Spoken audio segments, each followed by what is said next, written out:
how to fight pretty much in the Newb to Warlord series that I'm running over this summer or spring and summer. For many of you here, this is probably going to be too basic for many of you all since you're pretty initiated. But it's always good to review the basics and make sure everybody has a great foundation. Because if you don't have the foundation, you can't really advance. Right? So the topics that we're going to cover today are your stance, your movement, grip, your basic shots, your basic blocks, and then I'll also talk about the conceptual quadrant or sextant system in throwing shots. Okay? So first off, with your stance, whenever you're engaging, you want to keep your center of mass between your two legs, right? And also with your legs, you want to have a slight bend in your knees so you can move. If your legs are straight and you need to move forward, if I need to move towards Tegan, I have to bend and then I can move, right? But now if I'm already bent, I can always move forward or I can move back, side to side, all right? So keep your center of mass between your two legs and a slight bend in your knees. If you bend over, right, this is now I'm shifting my mass over my knee. I can't, if Tegan comes at me, I have to shift all my weight back and then I can move. Does that make sense to everybody? All right, so that's really the basics of your stance. I typically have my front foot pointing forward with my back foot perpendicular to my body. All right, so now with that, we can begin talking about movement. Right, so in whatever direction that we're going to move, you want to move that foot forward. Right, so if I want to move towards Tegan in a linear fashion, I move my front foot and bring my back foot. I always maintain the bend in my knees, and I always try to keep the center of my mass between my legs, right? And then I drag my back foot. And then the same thing in reverse if I need to go back. Okay? Yeah, exactly. And then if you need to move left or right or laterally, you do the same thing, right? You move your foot in the direction that you want to go. So if I want to go right, I move my right foot first, and then I need to bring this back foot over so I rotate a little bit. Okay? And the same thing if I need to go the other way. But in reverse. Right? Boom. Okay? So when you do these lateral movements, you're going in more of a circle. And then when you're doing the linear movements, you're going in a straight line. Just as a quick point for everybody, typically in engagements, a lot of people, Tegan, if you can grab this sword really quick. If we're fighting, a lot of people will just fight boom, boom, boom, you know, here we go. This doesn't do much for you because you're not changing what you're fighting. If you take a small step over, I can now see more of Tegan. I can hit Tegan. Or if I go on the other side, I can see more of Tegan. This is talking about online, offline. For those here today, I can talk more about that after this, but this isn't going to be the main part of this workshop. All right, so those are the basics of your stance and your movement. Now, that's really the foundation of fighting. If your footwork and your stance is good, pretty much everything else above can fall into place. Does that make sense? Okay, so now when talking about shots, or beginning to talk about like throwing shots and fighting, you first want to talk about your grip.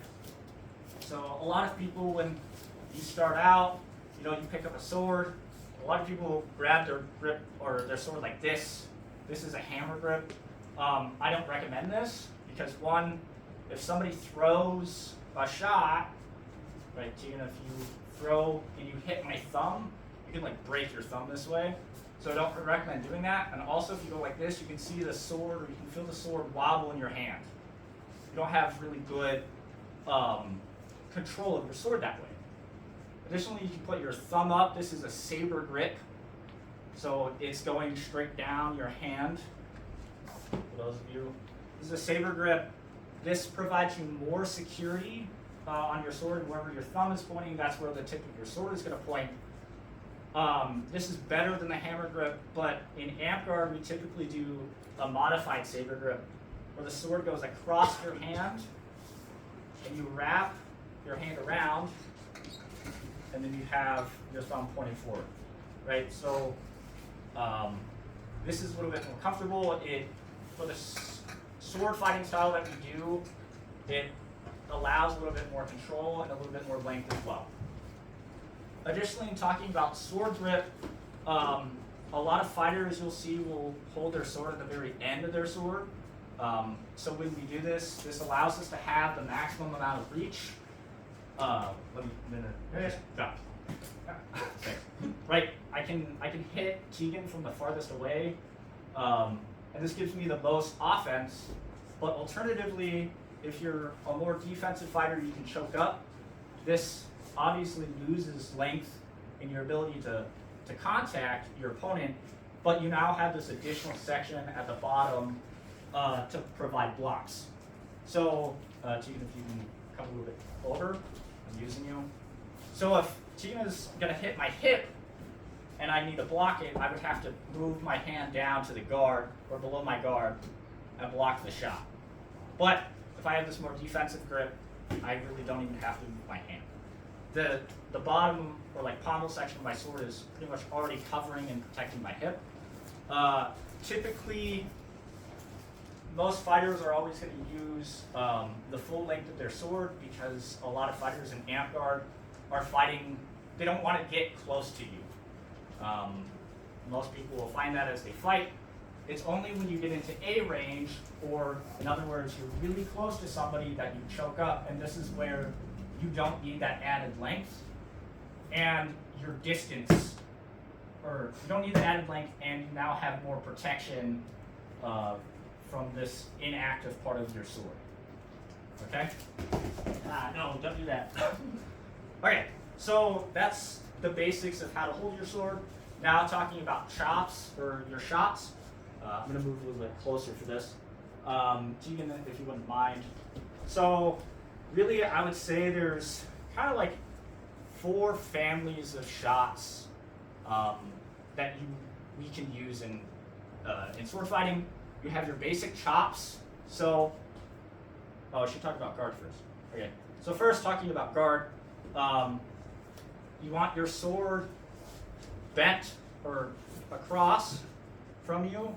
You typically want your hand, your wrist twisted so you protect your forearm, and then I like to rest my elbow on my side to provide additional impact absorption if anybody throws a shot. So if Tegan throws a shot into my hand, my guard doesn't budge as much because my body is absorbing the impact. Whereas if I'm here, now my guard gets thrown down. All right, so that's the guard. Right, if I'm out here, it's easier for the shot to be, my guard to be moved away. Right, and then if Tegan's like really fast, he can move my guard and then snipe my arm or hit my body. But here, I can block it, and it's much harder for Tegan to move my equipment. Right, so from your shots, right, you have the basic chop. So here you're in your guard, and you can do the straight chop down. Let's move here. All right, so you have the straight chop down. All I'm doing is just throwing my sword at Tegan's shoulder. Okay? There is this is a straight chop. There's now the cross chop. So if you want to drop your sword, it's almost the same movement, but I'm now flattening my hand and I'm throwing the chop straight at like Tegan's chest level. Okay? There is now the side chop where I'm doing almost the straight chop down, but I'm throwing my hand a little bit, what is this, underhand? Yeah. Yeah, is under? Yeah, thanks. I'm a warlord, guys, trust me. I throw an underhand, so it's now going towards Tegan's unprotected side, or Tegan's left side. Okay? So those are your basic chops. And every time you throw a sword or a chop or really any of your shots, you want to go back to your guard. So boom, I throw, back to guard, back to guard, back to guard, back to guard. Okay. I recommend people do these sorts of drills to get used to resetting your guard, because typically when you throw a shot, your opponent is going to try to attack you back, right? It's called a trade or the riposte, okay? So those are your chops. Additionally, I want to talk about hip scoops. So hip scoops are real nice. Let's come to this side. So the hip scoop is best for your sword side. So I would want to hit this hip. What you do is you come down, and then you swipe up. You're scooping their hip, right?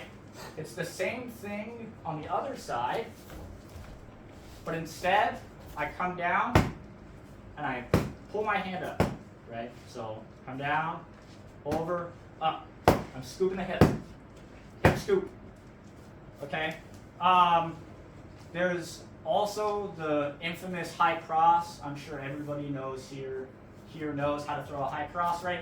I want to get that shoulder, and so I throw over, right? Because typically people try to block it, and so they'll move the guard up, but you want to swing over, and you're hitting that guard. This is kind of a cross chop, or typically a cross chop would be straight across, but the high cross is you flick your hand over. Does that make sense? Okay. And then lastly, I want to talk about wraps.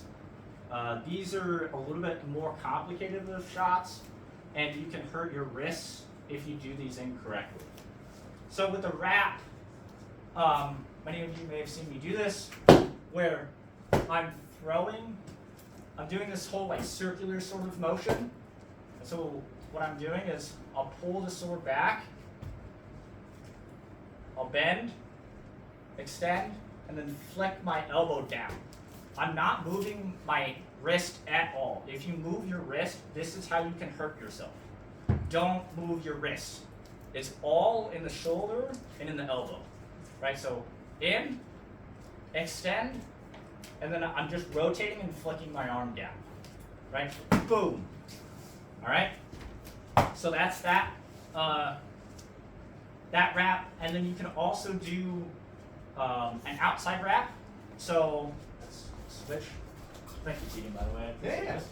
Right. So with the outside wrap, I come over, I do this backhand sort of motion or underhand, and then I'm here, and then I flick my elbow out. Right. So you can do this in sort of broken down increments, where you go out, extend, and then you flick. You're just flicking over, and again, always make sure that your wrist does not move where it's locked, because if you begin to try to like extend, the momentum of your sword is now going to carry past, and your wrist is going to take all of that momentum and energy. And so if you do it enough, you can hurt yourself. Also, when you throw wraps, if you don't have the strongest elbows, you can begin to get tennis elbow or golfer's elbow. So be careful with throwing those and build your strength up. Don't just go all one day and just throw wraps. Lastly, I want to talk about blocks. Right? So we know how to stand, we know how to throw. We now need to know the defense of combat. So in fighting, your blocks are pretty much, you build a house. You protect yourself like a house, right? So here's my guard. If Tegan throws for this hip, I build this wall. If Tegan throws for this other side, I have this other wall. If Tegan goes for my shoulder, I have one side of my roof. And then if Tegan throws for this other side, I have another side of my roof, right? So I have house, or wall, wall, roof, roof. Additionally, you can do this block for this side, but it's not as effective, or only in certain circumstances can you like get this to work out depending on like your positioning and how you throw, right? So if I throw, right, this is Tegan's wall, another wall, one side of the roof, and then the other side of the roof. All right, so that's really the basics of fighting in Amtgard. Pretty much like everything from here on out is just applying these different concepts in different ways in going towards Warlord. There's also a lot more like conceptual aspects about it.